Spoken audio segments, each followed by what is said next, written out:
Hello, Sylacauga. I'm down here at the Sylacauga Fire Station. And down here I got Chief Nate Osgood. We're going to talk about fire today, about the fire station. We're going to tell a little bit about what they do and just mainly about firefighters. Hey, Chief. How you doing? Good to see you. Chief Nate Osgood right here. He's our fire chief right here in Sylacauga. Chief, can you tell us a little something about yourself and how you got involved in the fire department? And now you're the chief. So. Yes, sir. So I got into the fire service at 18 as a volunteer firefighter. Okay. That's where I got my start, and went through the volunteer certification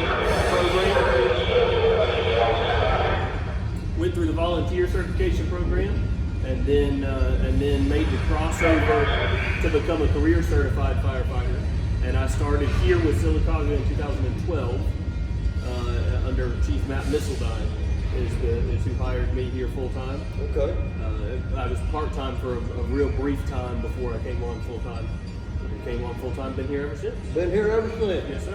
We sure are glad to have you. You're doing an outstanding job. Now, Chief, the Sylacauga Fire Department has a long history of being one of the best fire departments in the state. And the citizens of Sylacauga appreciate you for carrying on this tradition. Besides fighting fires, what are some of the other duties that the firemen do? Sure. So, I mean, when it comes down to emergency response, as most fire departments are today, we're an all hazards response department. And the way I sum that up is if somebody has an emergency and calls 911 and they don't need an ambulance and they don't need a police officer, they're calling us. Right. And one of the first lines of a firefighter's job description should be, when nobody else can figure it out, you do. Because we don't always know what we're going to roll up on. And that, like you mentioned, obviously fighting fire. We got crews out right now on an incident where somebody's smoke detector was going off. It may just be a battery church. It may be smoke in the house. We don't know until we show up. But whatever that looks like, when we get there, we work to try to resolve the situation. And so that could be a hazardous materials response. We have Highway 280 and Highway 21 that run through here. We have all the rail cars that run through here. They carry just untold different materials through town every day. If there's an incident involving one of those, well, guess what? We got to show up and fix it. It may be high angle rope rescue or confined space rescue. A lot of our local industries have confined spaces. We're responsible if something happens to somebody in one of those confined spaces of having the equipment, the training, the knowledge, and the ability to go in and get it. So it's like to say that you really never know what the call is about when you get there. And that's one of the things that most firefighters love about the job. Right. No two calls are ever the same. Right. If it's we had an incident Friday night where we had a vehicle accident. It was a single vehicle accident. They had run into a ditch.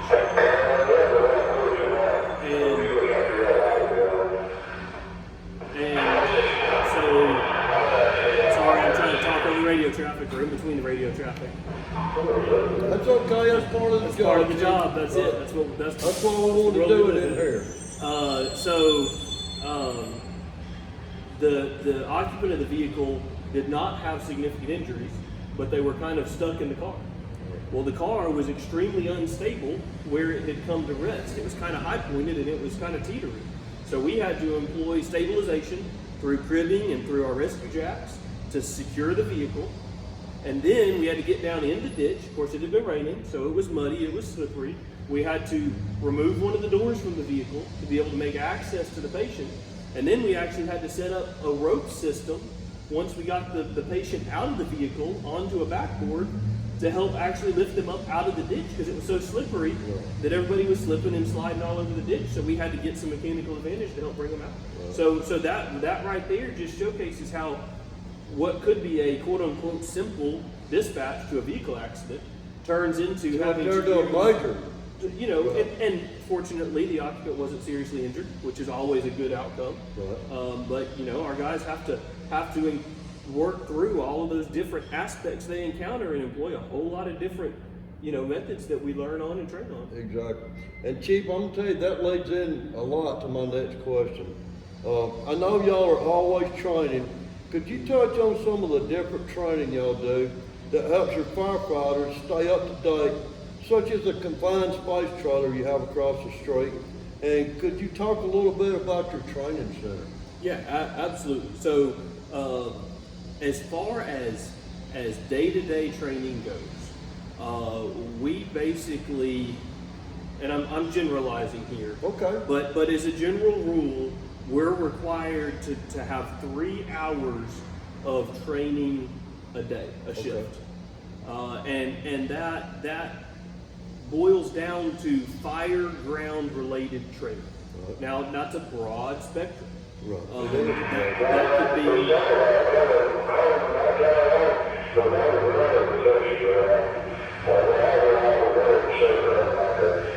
That could be like, you know, firefighter survival. How do we get ourselves out of a bad situation if we find ourselves in a bad situation? That could be something as simple as, you know, hose line deployment. I mean, it just, you know, it goes on and on. Right. So 3 hours a day, every shift that we come to work, with some exceptions where, you know, we may get some Sundays off from that, or we may have some days that we even have to do more than that. Right. You mentioned the fire college prop that we have here now. Right. The confined space trailer across the street is something that's one of the. No, you know, I don't mind interrupting. That's something that you wouldn't think has got to do with the fire department, but it does. It absolutely does. And we use that confined space trailer in a lot of different ways.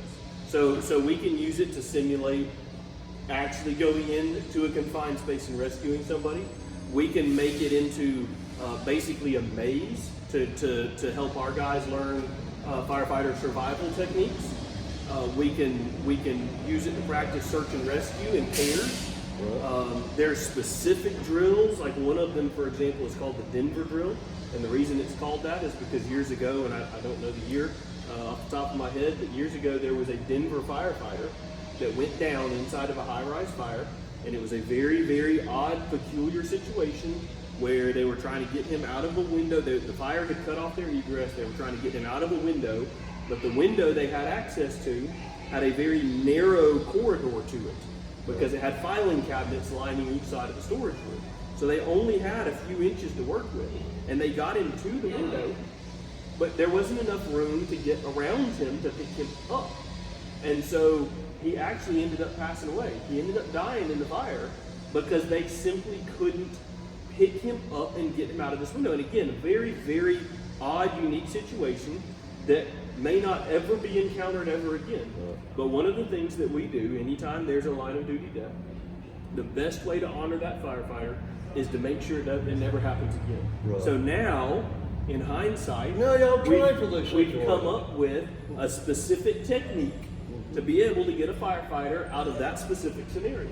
Right. So we'll do that in the confined space. So there's all these different aspects to this confined space trailer, and it's just one of 4 or 5 different mobile props that the Alabama Fire College, which is based out of Tuscaloosa, has available to fire departments to schedule and bring around. So once a year, we usually get the high-rise tower that they have, and we can do. I've seen it out here too. Yes, sir. So we can do high-line rope operations. We can do high-rise standpipe operations where we have to carry our hoses up and connect them in, and that kind of stuff. We can, of course, we have the live fire trailer that comes in once a year. That checks a box for us as to get in live fire training hours, and then we have a propane simulator. Like if there's a propane tank that's caught fire and the pop-off valve is gone off, how we can, march up and cut the gas off. Right. So all these props, all these training things are things that we use frequently. Now you mentioned the training facility the old Mountain View School. Right. Y'all have done, that is nice up there. We're taking little steps at a time. Right. It's a work in progress, right? I mean, we knew from the get-go that this was probably a 10-year or better project. Right. Really. I mean, this is not a short-term thing. Right. But actually, one of the things that we've been working on this afternoon prior to this was getting some things in order, getting ready to purchase materials to build specific dedicated training props for some of the room out there at the training facility that we have targeted that we want to get done. Right. One of those things is actually our own version of the confined space maze. So we're actually working to bring some of that in-house so that we don't have to use the fire college props. Right. And the broad spectrum of this training facility is to eventually not only help use it for our, our day-to-day training that I mentioned that we do, Right. but be able to use it to eventually host classes through the Alabama Fire College where outsiders come in, Right. and maybe even use it as a platform and a place where the local departments in the south end of Talladega County can come together and do joint training Right. all together there. So we're working on doing all these things, and again, it's a long process. We've cleaned up that training facility a lot. Still has a little more that needs to be done on it, Yeah. but again, we're just approaching it with that one step at a time mindset. That's correct. And eventually, we'll look back and go, man, look at where we've come. That's right. That's right. Now, that leads into my next question. Could we talk a little bit about the relationship between the Sylacauga Fire Department and our surrounding volunteer fire departments? We don't exactly understand how that works, but I know y'all got all of them back. Anytime anything goes on that they can't handle, Sylacauga Fire Department is there to help them. That's right, and it goes the other way too. Right. They also come and help us. Absolutely. You look at the Board of Education fire that we had last year. Right. We had every department in the south end of the county Right. helping with that, and we even had departments that didn't even make it to the scene, but they came here to the station to man the station because all our trucks were tied up fighting the fire. Right. So we absolutely work together. Of course, coming from a volunteer background myself, I understand that it's vital to have volunteer firefighters in the community around who are willing and able and capable to help. And we are all on the same team, whether we're career firefighters or we're volunteer firefighters. That's right. The fire's not different for them and us. That's right. It's the same thing. So, we the only difference is, the requirements of the training hours and the fact that we get paid. Okay. They and they're doing it for free. Right. They're doing it to help the community. That's right. Now The relationship is strong. It definitely is, and there are areas of the country where that's not the case. Right. There are areas of the country where, and even I've heard before my time here, in decades past, there were issues here between the paid and the volunteer people, and there develops this mindset that the paid guys think that they're better than the volunteers, and the volunteers don't want to call them paid guys because paid guys think they're better than us. I don't say that here, Chief. We're well beyond that, thankfully, and because That's not even in the conversation. no, around here. and it shouldn't be, Right. because again, we're all trying to accomplish the same goal. We're all trying to help people in their time of need. Right. We're all trying to save our community. First responders. That's what the job's about. All right, Chief. What is a typical day of a Sylacauga firefighter? So a typical day, we work 24-hour shifts. We have 3 different shift rotations that come through. So each shift comes on at 7 a.m. Okay. and they work 24 hours till 7 a.m. the following day. That means that they show up here, they eat here, they sleep here, they shower here, they do everything that anybody would do normally at home. Right. And hopefully get a few hours of rest at night. Right. And then they get off the next day, and they're off for 2 days. They're off for 48 hours. Okay. And the next 2 shifts rotate through. So you come in, you work 24 hours every 3rd day, And so that's the normal shift rotation, and that's pretty standard across the fire service. There are some variations, Okay. but that's pretty standard. Now, when you come in at 7, you come in, make sure your stuff's in order, and first thing in the morning we check off all of our trucks, check off all of our equipment, make sure everything's working. We have daily chores, we have weekly chores, so all of those things get done pretty much first thing, because if you catch a call at 8 o'clock, well, you got to make sure your equipment's in order and your trucks are running. That's right. Of course, there's an exchange of information from the offgoing shift to the oncoming shift to, if a truck needs to go to the shop or whatever the case may be. But we, and then that starts the progression of, all right, usually we roll into training in the mornings. Of course, there's, variation to that depending on what we're doing on a given day. This morning, for example, we participated in workout anytime's 9/11 stair climb. Yes, y'all was in the stair climb. Yes, sir. Yes, sir. So we didn't get into training right away.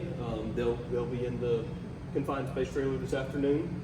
Doing training stuff there. And I'm sure yesterday and today, y'all doing that stair climb today was very touching, because it affects all of us. Even though it was years ago that this happened, it's still fresh on our minds. Sure, and We lost a lot of firefighters during 9/11. That's right. So the official number is 343.